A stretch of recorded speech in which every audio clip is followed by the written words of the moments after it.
all-you-can-eat buffet has something for everyone at unbeatable prices.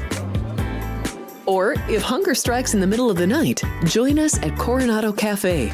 The American menu offers breakfast, lunch, or dinner 24 hours a day, plus a Chinese kitchen for authentic Chinese dishes from 11 a.m. to 11 p.m. From steak and eggs to wonton soup, it's fast and friendly service 24/7.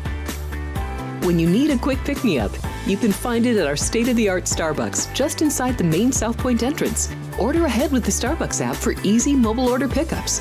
Or enjoy your favorites in the relaxing dining area anytime, day or night.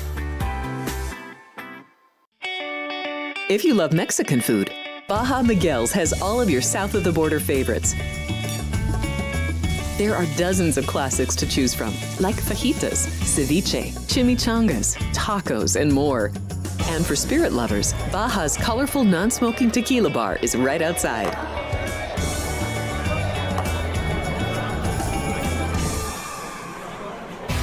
It's Sports by the Book at the South Point Studio. Here's Jeff Parles and Alex White. In Sports by the Book, Jeff Parles, Alex White, Week 13 in the National Football League. All right, we got a lot to get to here today. We'll see Vinny Magliulo. We'll see what happened behind the book about 25 minutes from now. All right, just hitting this game. If you're watching us in the sports book, just hitting the game again for the stream at home. The Commanders, 5.5-point favorites behind us against the Tennessee Titans. That's the best line you can find anywhere on Washington. It's mostly 6 in the marketplace right now, Alex. And again, Washington, 3 straight losses. Unacceptable one last week for the folks in the sports book that were watching us. Number 1 Circus Survivor, knocked out in that one. But you're right now looking at Washington 5.5 against the Titans in this one, Alex. I like the favorite in this game. I do think this is a buy low spot on the Commanders. I still think that they are at least a top 12 team in the league. The Titans are 2-9 against the spread. Commanders 7-4-1, and they've even been better as a favorite. 5-2 against the spread as a favorite. I also like what we have offensively with this team and Jaden Daniels. They run 49% of the time. That is the 6th most in the league. So, yeah, I'm going with the favorite here in this first game. Will only be a play of Washington here. Of course, Tennessee last week upset over Houston, where the alarm bells are ringing for the Texans more so than anything based off of that a week ago. But this has to be the spot where Washington gets their act together, right? If not, let's say if Washington gets upset here, they have the bye. And then 4 games on the back end where, look, they played New Orleans on the road. Saints playing much better. They have the Eagles who already beat them. They have the Cowboys who already beat them. They have Atlanta who knows what you're getting out of Atlanta on a weekly basis. This feels like you got to stop the bleeding right here or else. Yep. I mean, look, we realistically speaking, it's odd to say. We know Philadelphia is making the playoffs in the NFC. We know the 3 teams in the NFC North, barring collapse, are making it. So realistically speaking, there's only one wild card slot left because the NFC South champ, whether it's Tampa or Atlanta or New Orleans even, they're only 1 bid. And whoever comes out of the jam-packed NFC West is only likely going to be 1 bid. So for Washington to hold off a random finder potentially of that last playoffs berth, got to start stacking some wins again. So I would be with you. It would be the only way I look to play this in the traditional side. Brian Robinson likely to have a huge day. Off the injury report, no Austin Eckler, who's on IR with a concussion. Expect a lot of Brian Robinson Jr. today, like we saw earlier in the season for Washington. All right. Let's go to Atlanta.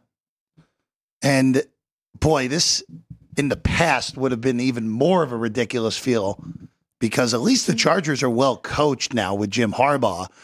They go to Atlanta. Chargers, of course, lost on Monday night to the Baltimore Ravens. Kind of felt like that was a missed opportunity, especially with the way that first half went. But then they were losing at halftime, and you knew you were in big trouble if you were backing the Chargers that night. The Falcons are coming off a bye.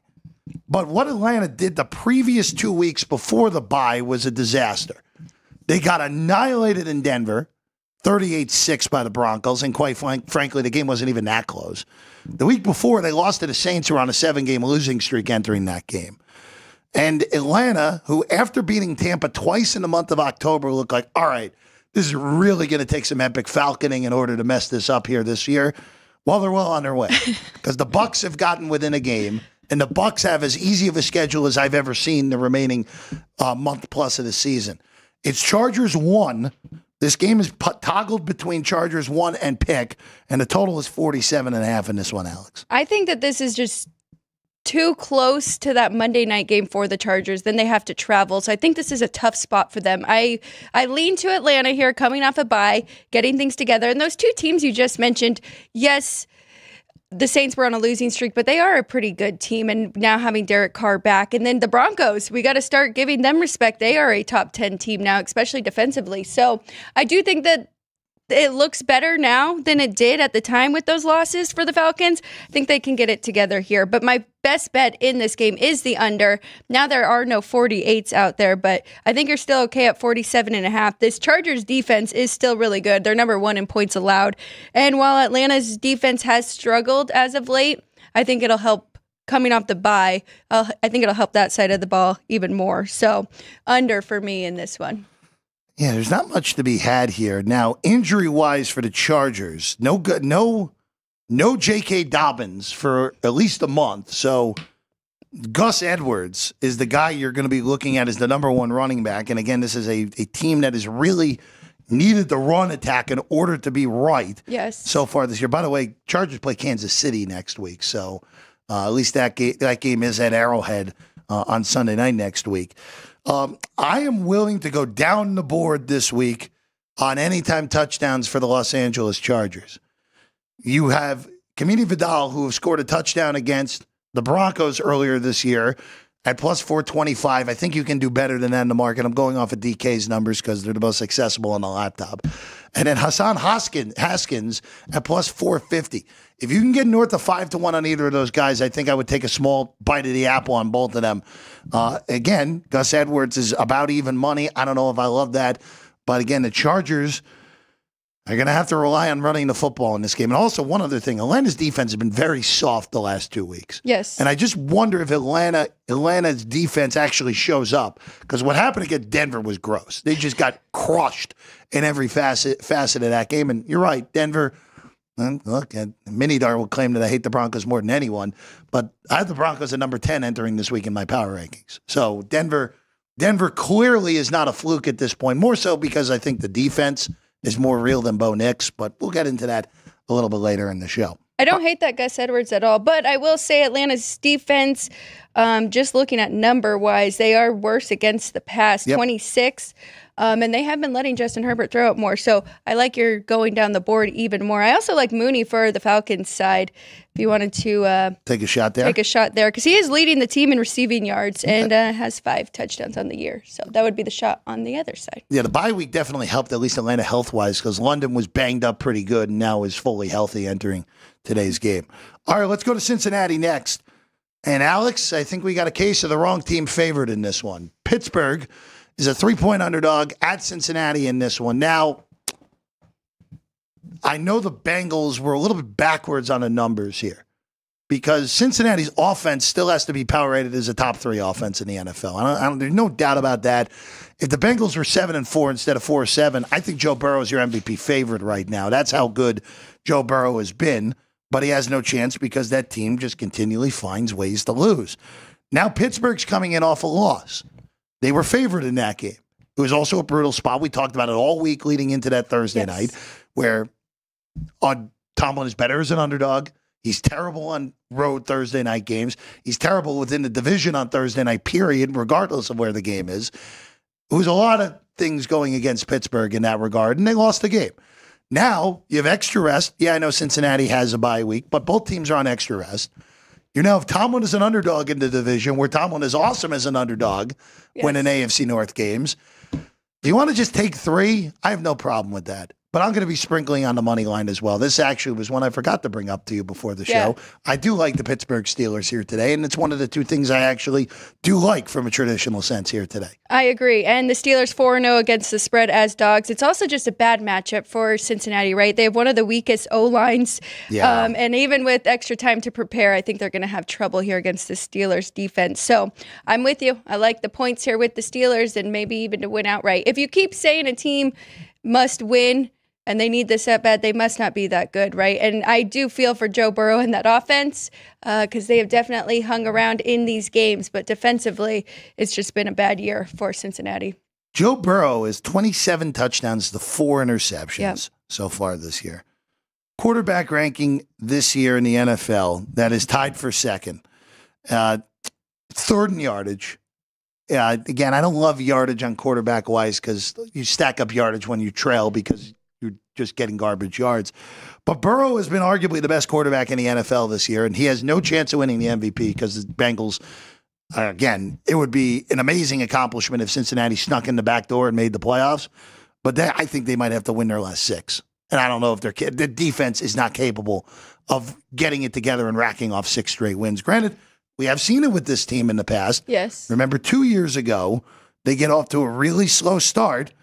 They're 4-4 after a loss to Cleveland on Halloween night where they looked awful, and then they didn't lose again the rest of the regular season. They won 7 straight games en route to the AFC title game against Kansas City. So we have seen past history, but this defense is just so bad at this point. And the Steelers defense is really good. I was looking at medians for all of these quarterbacks, and Joe Burrow, you talked about passing yards, median 251. Median touchdown passes is 2. So I know a lot of people like to go over that 1.5.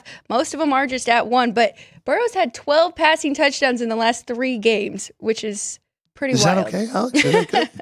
Pretty wild. So, but I mean, I think this is a bad matchup and tough defense that he's going up against.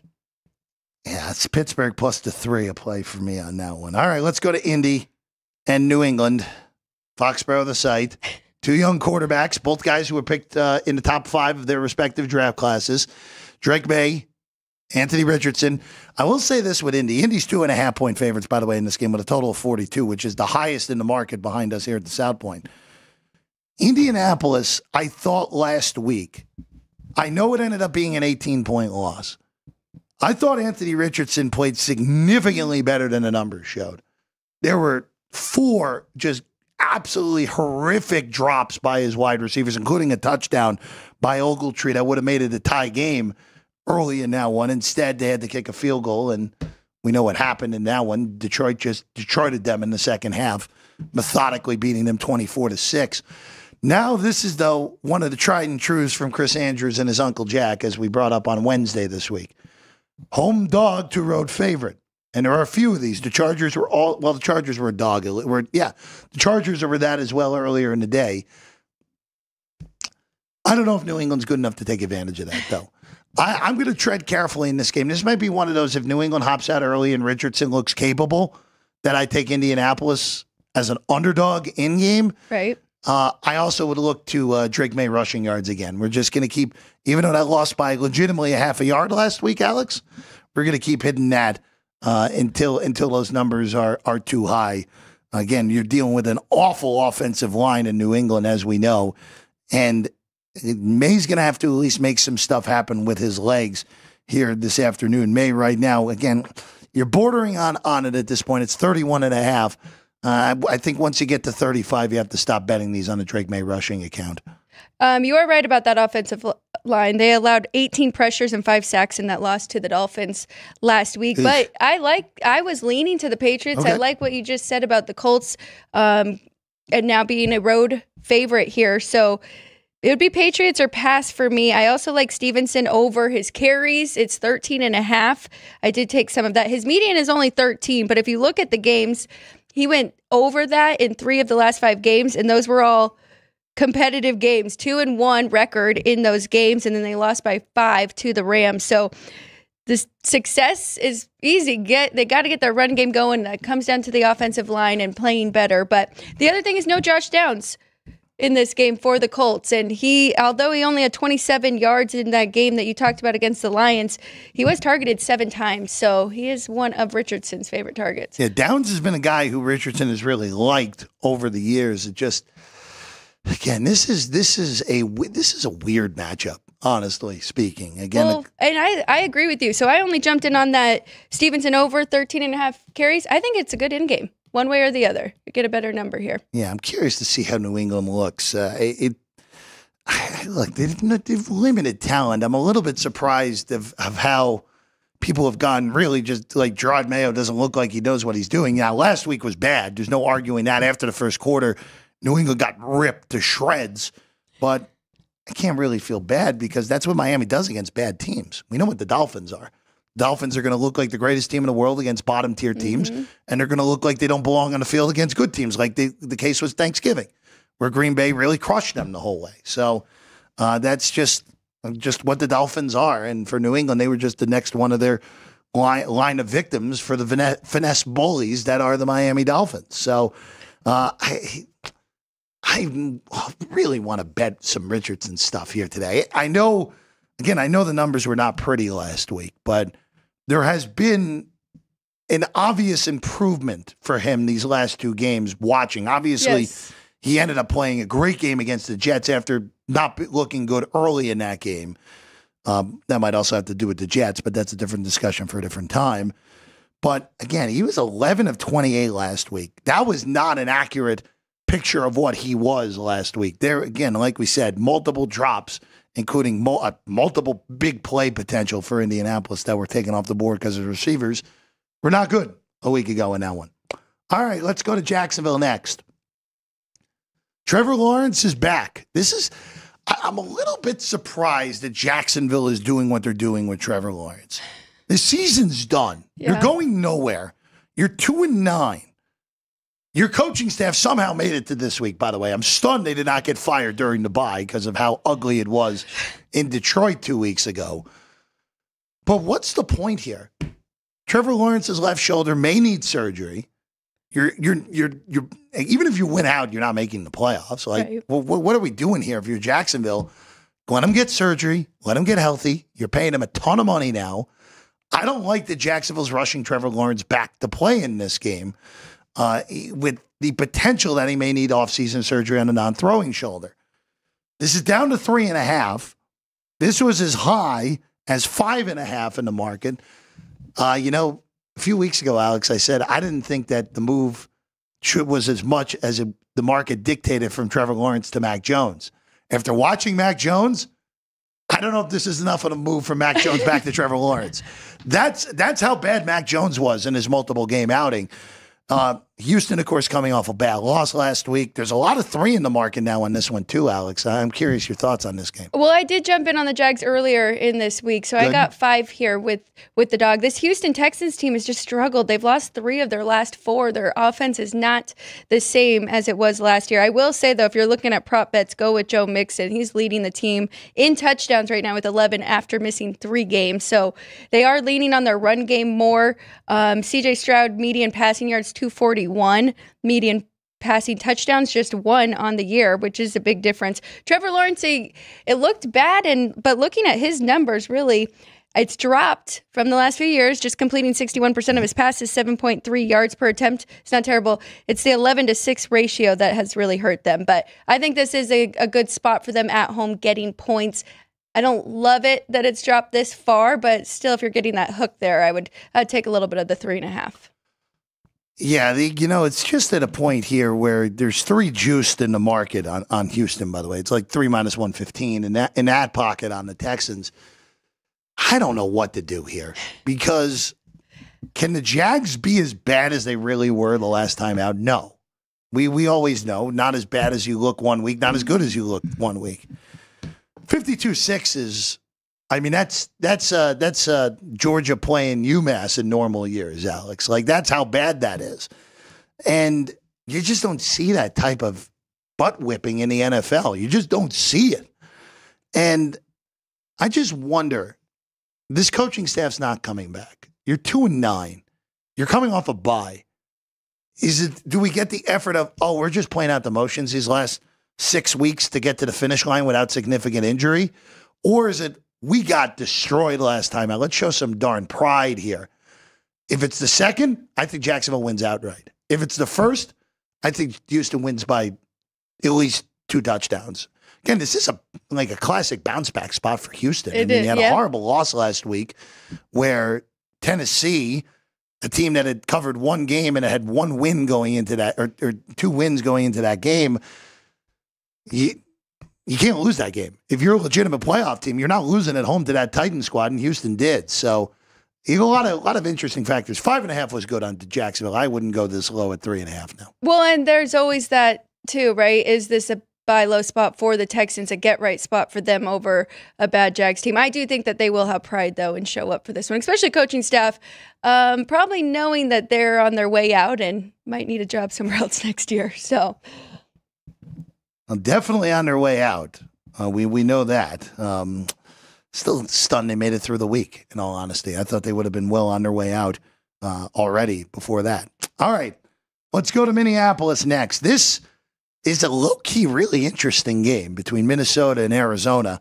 The Vikings, who just continued to find ways, even though we've been at least I've been trying to go against them the last few weeks. We got there with the 3.5 with Chicago early in the week last week. Now, should we have gotten there? Not really, but we did. Now Minnesota goes back home. The Vikings, it is kind of amazing. Where obviously Detroit has all the eyeballs. They're 11-1. They're probably the best team in the NFL at the moment. If Minnesota wins today, they're still only 1 game behind Detroit. They're still in this thing in the NFC North, even with the head-to-head win for Detroit earlier in the year in Minneapolis. Alex, this is a big game for Arizona also. They're now entering the day tied for first with Seattle, technically behind them because they lost to them last week. Cardinals, by the way, play Seattle again for the second time in 3 weeks next week. So quick turnaround in that matchup. It's 3.5 flat behind us. The rest of the market is 3.5 with juice. I like Arizona getting the points. I don't know if I can get there all the way on the money line, but this feels like this is a field goal game one way or another, and we'll just take the 3.5 with the Cardinals on the road in Minneapolis. I still don't know what to make of this Arizona team. I think what we saw last week against Seattle, that 16-6 loss, I think that's more of what this team is, but they keep proving me wrong. But they have been very inconsistent. I didn't do anything in this game. I would lean to the Vikings here, but I don't love that 3.5. So if you're getting 3.5 with the Cardinals, I think that's a pretty good number. I made this right where it is. I have the Vikings about 4.5 here in this one. So it is interesting. We'll see. I think we'll learn about both of these teams, but I do trust the Vikings defense with Brian Flores to come up with a good game plan for Kyler Murray. Where do you have Minnesota entering the week in your power rankings? They're at least 10th. They are in my top 10.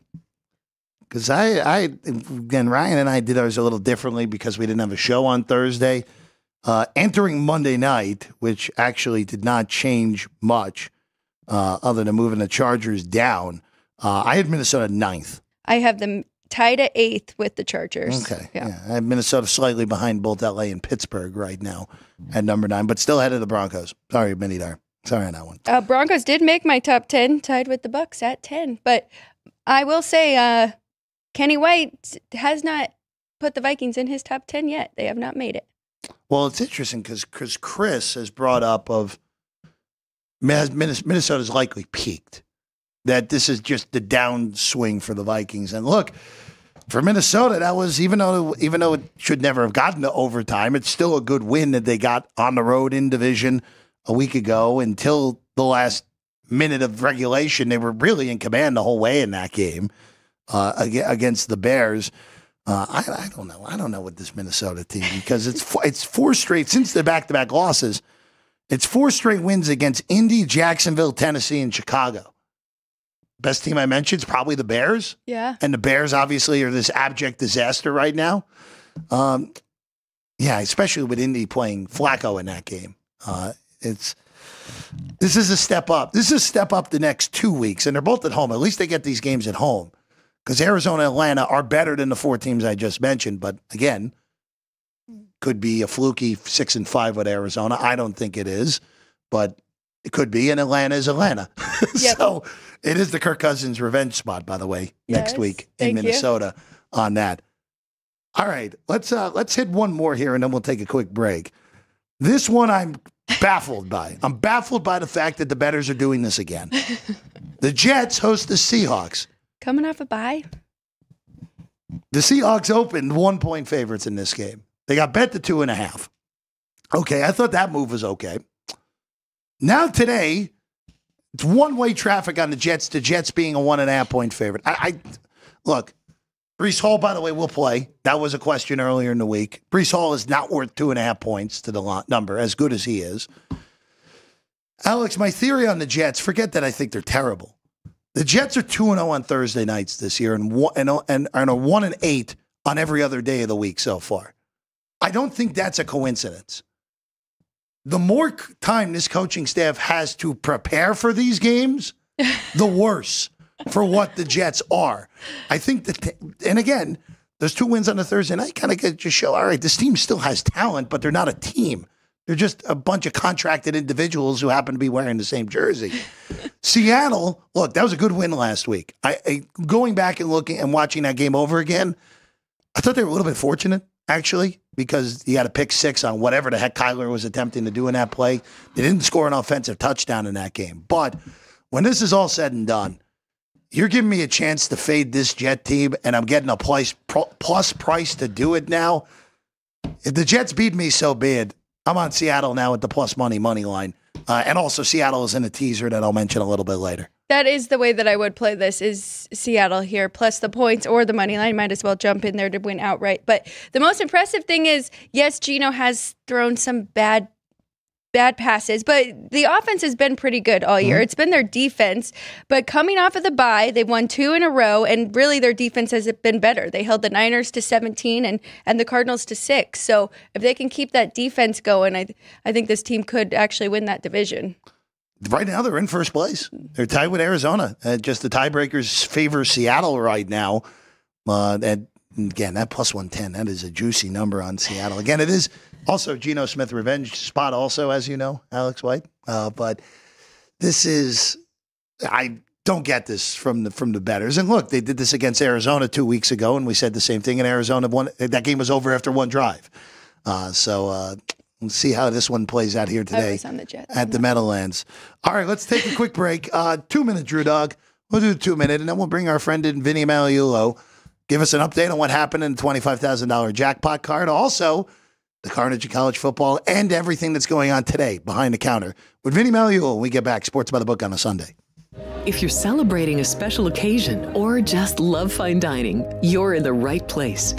Come experience the crown jewel of South Point restaurants, Michael's Gourmet Room. Welcome. With over 600 different types of wines and magnificent dishes prepared tableside, you'll revel in the rich classic Vegas decor and the best black tie service in the world. This intimate gourmet room has earned accolades galore. Come to Michael's Gourmet Room for an unforgettable dining experience. Another famous restaurant is the Silverado Steakhouse, where you'll find the charm and service that discerning patrons require.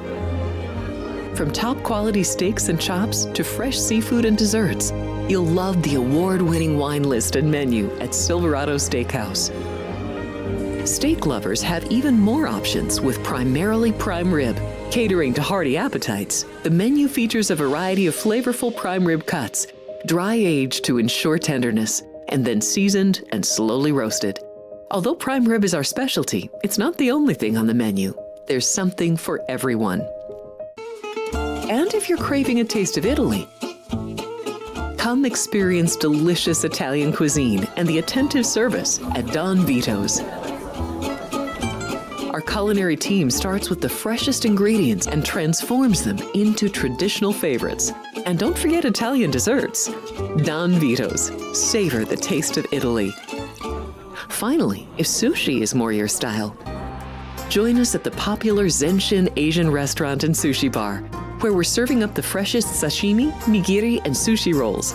And beyond the sushi, an exciting contemporary Asian cuisine menu, plus a variety of specialty drinks, Japanese and domestic beer, wine, and sake. Balance your hunger with Zenshin.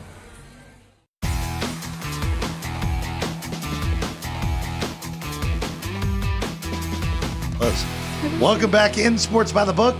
Here on a Sunday, Jeff Parles, Alex White alongside. Happy to be with you as always.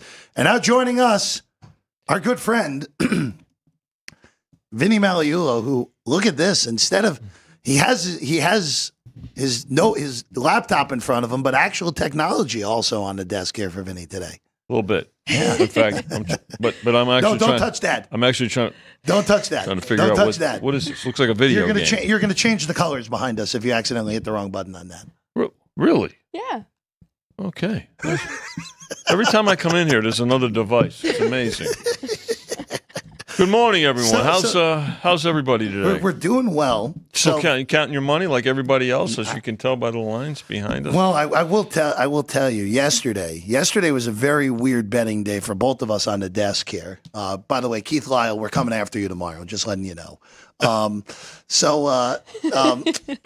Vinny, we got to put the comedians in line here. Yeah, because the comedians.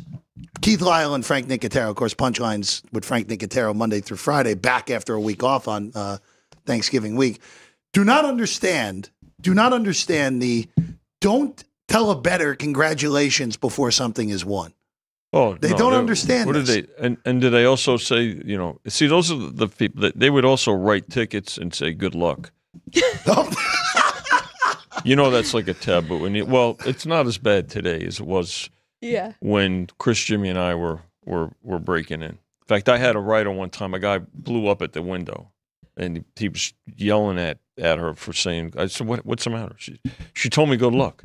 I said, "What would you rather?" She tell you to go scratch a part of your body that I don't want to. He said, "Yeah, that'd be better." I said, well, "Okay, go scratch yourself." He said, "Okay, thanks." I mean, yeah. Yeah. But so we've got people telling congratulations as soon as you write before things are over. Wow. Yeah. Well, okay. Yeah, it's not good. It's not nice of them. It's not intended. It's a kiss of death. Yeah, it sure is. But Alex will let the comedians know tomorrow when she's on Punchlines. All right, real quick before we go through what's going on today. Wacky college day, obviously yesterday.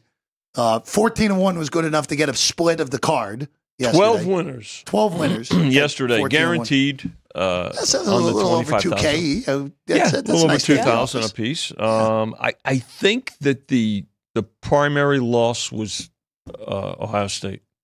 It was either that or Miami, right? Yeah, I think there were more Ohio States than Miami. Meanwhile, Miami, remember, Miami went up 21-0 in that game. Oh, in a blink. I checked out. At 21-0 because I had Syracuse plus 12. Yeah. And then I checked that it was a one-score game at half, and I was like, all right, well, I'm live again. Yep. And Syracuse ends up pulling that off. I will say this, Vinny, because with that Ohio State loss, we now have a completely different matchup in Indianapolis now. Because we were all geared up for Oregon, Ohio State 2.0. Yep. We don't get that now because Penn State clobbered Maryland. Which also then Mike Loxley got very mad at James Franklin at the end of that game. But whatever, that's a different discussion for a different time. Well, but, just real quick on that, because, Chris and I know, listen, Franklin does run it up. But he did have the 2s and 3s in the game. And when those kids get in the game, they're trying to score offensively, right? They're trying to make tackles on defense. They're trying to these guys are practicing all week, too. I'd have more of an issue if the starters were in the game. Right. They were not at that point. So you're making the exact point James Franklin made in the post-game press conference yesterday of, look, I had my 3s and 4s in there. Yeah. And you know what? He has his 1s still in the game. Right. And those 3s and 4s are practice all year long. And you know what? They get to play football when they're in the game. That's correct. And I think it was senior day, too. I'm 100% with Franklin, by the way. Listen. You stop them. If you're really that upset, stop them from scoring. By the way, that did push the total over, by the way. Yeah. On the last second touchdown.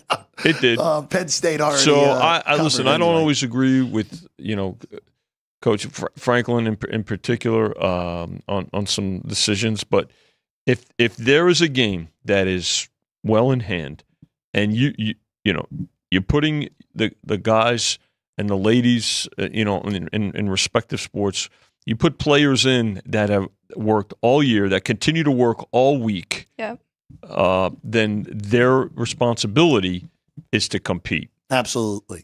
So Vinny, all right, let's You have all the conference championship games up except for the Sun Belt. Yeah. We now also, by the way, Vinny, I'll break this to you. Louisiana Lafayette will host that game, so you guys can figure out your number now. We'll get back there when you go back there. There's some 4s in the market on that game, but you have all those. With the home, because that's a home game. That's a home game for Lafayette, right? So you have all the conference championship games up, but for today, of course, we have a whole slate of NFL. What do we got going through the going through the games here? Give you an update, and once again, as typically on an NFL Sunday, we don't need some games to fall on 3, and you'll be able to tell which ones they are. So, Titans Commanders pretty much holding steady at 5.5. Commanders have lost 3 straight. Titans pretty serviceable, pretty solid defense. And I think they believe in that defense because, as we talked about during the trade deadline, there were teams inquiring about defensive players with the Titans, and they didn't give up anybody. So 5.5 holding steady. Move to the over in this game now, 45, which is up a couple of points. Chargers and Falcons. The Chargers, this game open pick. It's been mostly Chargers during the course of the week. Got us up to 1.5 very early in the week. And now the Chargers sit as 1-point favorites. Total on the game, 47.5. Holding pretty steady. Steelers, Bengals, this is a toggler, right? The Bengals opened at 2.5. They laid 2.5 and have taken 3. It is 3 right now, so this one has gone back and forth. Obviously, this is one of the games that we don't need the Bengals to win by exactly 3. 46 on the total, down a point. Colts, Patriots, believe it or not, a toggler here where the Colts have we haven't gotten to that 3 threshold yet, but 2 laying 2, taking 2.5. We're sitting at 2.5 right now. 42 on the total. Lawrence back in for the Jaguars. Game opened with the Texans 5.5, and Texans have some issues as we've seen, but certainly deserving favorites in this game. That game is down to now 3.5. So obviously support for the Jags with Lawrence coming back. The injury to his non-throwing shoulder caused him to miss a couple of games. Total up in this one, a couple of points to 45. Cardinals, Vikings, pretty steady. Vikings 3.5. They finally come home. Remember, they were on the road for 3 consecutive games, which is a difficult task. They won all 3 of those games as well, right? So Vikings now back home for the first time in a month, and 3.5-point favorites, 46 total, down 1 point there. Seahawks, Jets, there were a lot of questions during the course of the week for both teams who were going to play. All receivers look to be going for the Seahawks. Breece Hall is a go for the Jets after missing a couple of days of practice. Support for the Jets here, 41.5, not a lot of movement there. Interesting to note during the week in coaches' press conferences how Aaron Rodgers is now looked better than he's looked all season long, which is kind of amazing. Good for him. So the Jets with 3 wins now, getting a lot of support here. 1.5. We need the Seahawks in this game. Buccaneers, Panthers. Panthers 5.5 up to now 6.5. Support here for the Bucs, who are going to, let's see if they can take advantage of a very favorable schedule and catch and perhaps surpass the Falcons, who we mentioned earlier are home dogs to the Chargers. Rams, Saints. Believe it or not, Saints mathematically still alive. One of 20 some odd teams. Only 2 games out of the division right now. So, and a very really, when you look at that division, right, it's it's still up for grabs. So the Saints know that. This one's a toggler, 2.5, laying 2.5 with the Rams, taking 3 with the home Saints right now, 2.5 and 49, up a couple of points on the total. Eagles, Ravens, great game and fun game. I know everybody will get involved in this game, and this is a great game to book. 2.5 on the opener has held steady at 3, and I think a lot of support here. This will be certainly one of the 2 most wagered games. Everybody will get involved with this game for sure, just because either of the number, if you're a professional bettor, and then certainly based on the public, 2 very public teams that have gotten a lot of backing this season. Niners and Bills. Purdy gets back, and they took the 7 with the Niners here sitting at 6.5 and 45. Weather, probably the most weather impacted game, I think. Although I know there's a couple of feet of snow on the ground, but it looks like flurries, just flurries and cold. Wind, I believe. The bad stuff is gone. It's already come through. Now they're feet, not inches, feet of snow on the ground in Western New York. They're working hard to at least clear the field. Don't you miss that, Jeff? I do not. I do not, Vinny. I can tell you that. But it's, there's a white Christmas, and then there's enough. There's not being able to see right out in front of your front yard. Right. It looks like it's going to be okay by the time the game tips. I think wind, probably some wind. 50-mile-an-hour wind. Yeah. So, honestly, all things considered, for what it was 24 hours ago, not terrible in Buffalo. Not as bad as we thought. So, 6.5 right now in the primetime game tonight. And then tomorrow, they lead the 5.5 with the Broncos. They sit at 6 at home against the Browns.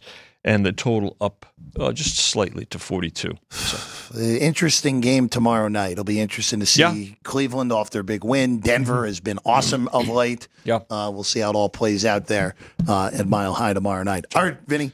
All right. Why don't you go back to work? Going back to the counter. Good job, everybody. See you a little bit later. Vinny Magliulo, everyone. All right, we'll keep it right here. We got 5 games to get to before we say bon voyage for a Sunday and get you going here in the month of December. We'll go to Charlotte. Carolina, hey, great cover last week. Wasn't enough to pull off the big shocker, but they cover with ease a week ago. Bryce Young has been so much better since coming back in the fold. As it looked like, at least like a competent NFL starter, which is a lot better than what it was beforehand. Now they take on the Bucs, who just crushed the Giants last week. And Tampa, 5-6, legitimately alive in the NFC South because they play only one team that's over 500 the rest of the way. And you could argue they play Carolina twice, who's still, even with the improvements to Young, a bottom 3 power rated team. Yep. They play the Raiders next week, who's a bottom 3 power rated team at the moment also. 6.5 on the road here, Alex. What are we doing here with 46.5 as the total? I am on the Bucs here. I did lay the 6. I do just think, they are by far the better team. We got to start giving them some more respect. They have a top 5 O-line. They give Baker Mayfield plenty of time. His numbers are so good this year. He's completing 72% of his passes, 7.5 yards per attempt, 24 passing touchdowns, and 9 INTs.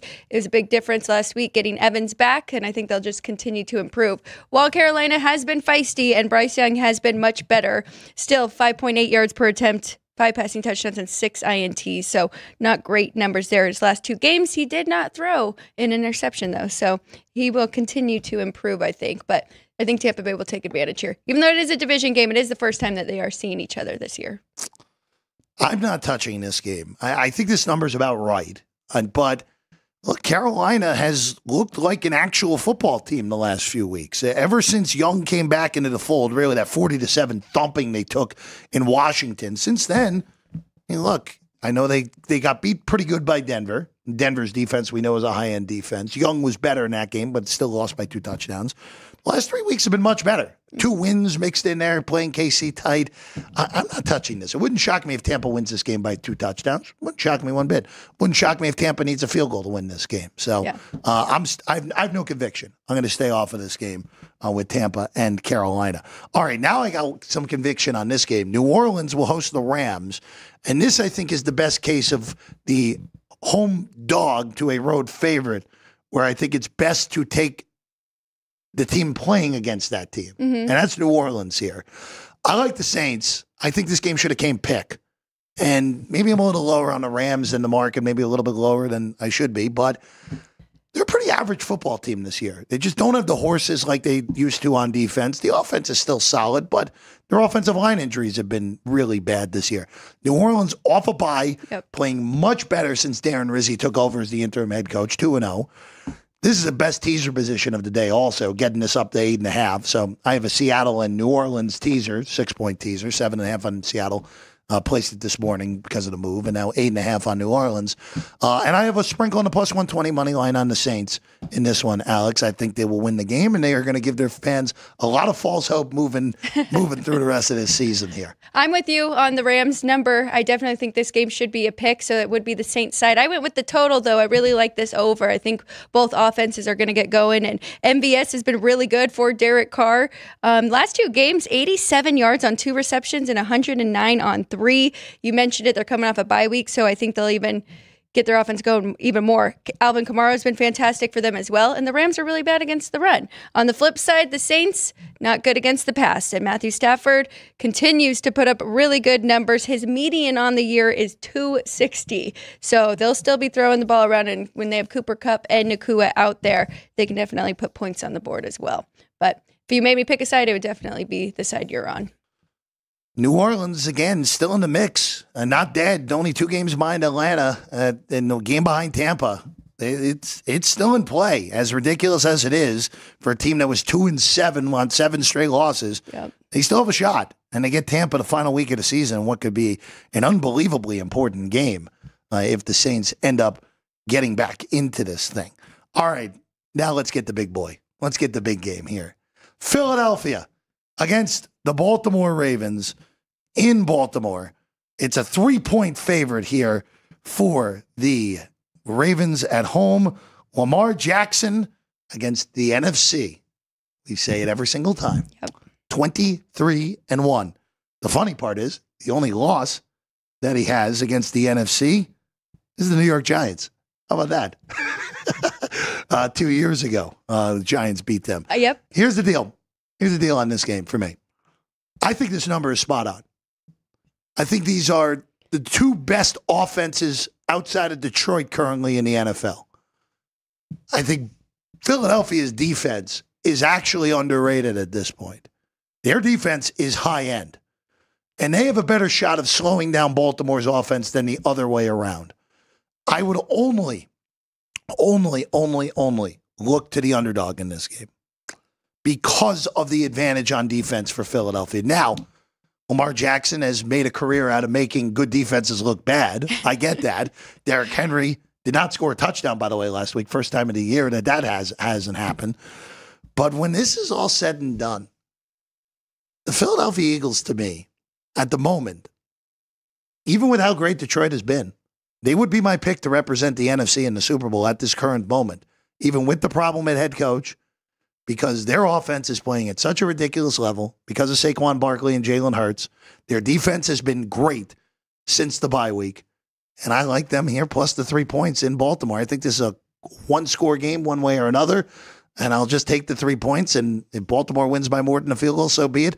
Tip your hat to one of the best teams in the NFL here. I really thought I was going to go against my number because I did make the Ravens 4.5 here. I thought I was going to, with the tangibles, take the 3 with Philly. The one thing, though, that I found that I don't like for the Ravens in this game is that they haven't had a bye week yet. So they are coming off that Monday night game against the Chargers, and it's been a brutal schedule, and it will continue to be a tough schedule for the Ravens. But I still like them in this game. I'm going to wait. I want a 2.5, or maybe I'll wait in game or find a money line partner for them. But ultimately, I do think they win this game.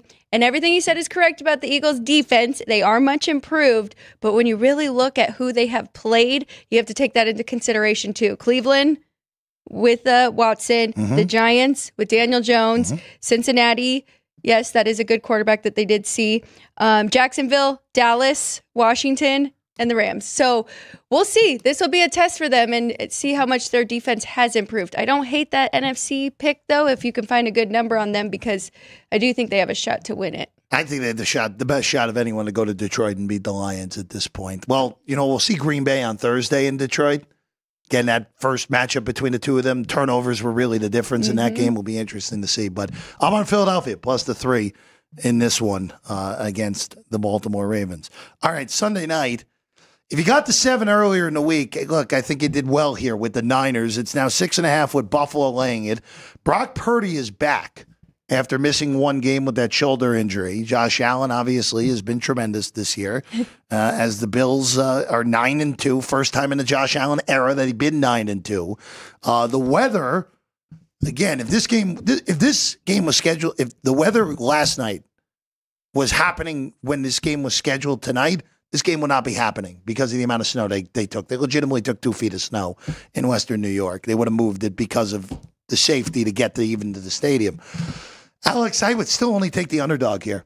I would still only take San Francisco. Now, obviously, the Niners' defense got shredded last week. I know everyone pointed to, Brandon Allen was terrible. Well, if Brock Purdy played in that game, you really think the Niners were still hanging in that game with the way their defense just got carved? I don't really think so. That's the bigger issue here in this one for me. Will the Niners on defense be able to slow down this Buffalo offense, even with all the receiver injuries that the Bills have? If they are, this is a one-score game and the Niners cover. If not, I think Buffalo's going to 10-2 regardless. Yeah. But this could be a beatdown if the Niner defense doesn't show up for the second consecutive week.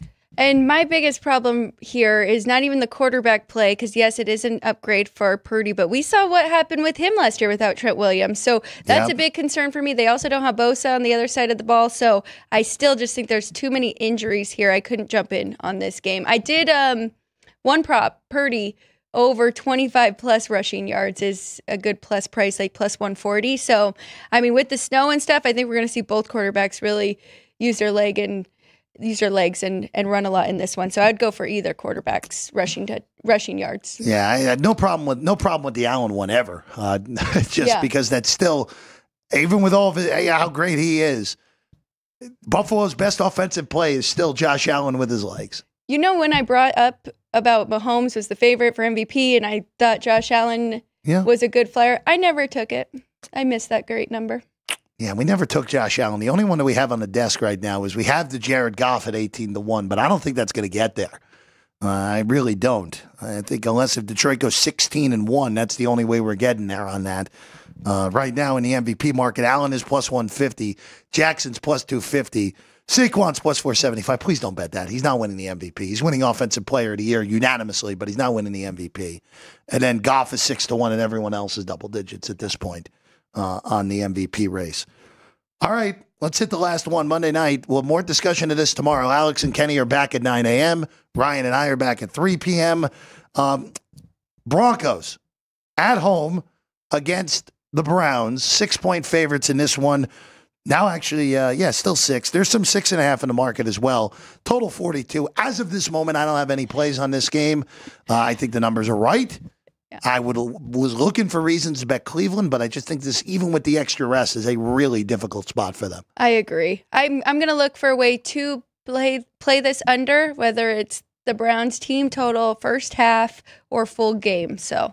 Okay. I'll have more on that tomorrow. They have a lot of ways to play this potentially on Cleveland or against Cleveland in this one for Alex. All right. That's all the time we have. We're back tomorrow. We got a bunch tomorrow, of course. Alex and Kenny are here at 9. Get you ready for the whole week. Got to go through all the carnage that happened in college football yet again. Conference championship week. By the way, real quick, the conference championship games, there's 9 conference championship games. The largest line is 4. Right now, Tulane's a 4-point favorite over Army. Boise's a 4-point favorite over UNLV. And Lafayette is a 4-point favorite, or Louisiana is a 4-point favorite over Marshall. Those are your biggest lines. It is a compact conference championship week. Love it. Coming up. And I will tell you, I do very much like one favorite already, but I'll have to be waiting through the middle of the week to find out on that one. All right. Drew Dog Sean, thank you as always. Thank you for watching at home. She's Alex White. I'm Jeff Parles. We'll see you again next time right here on Sports by the Book.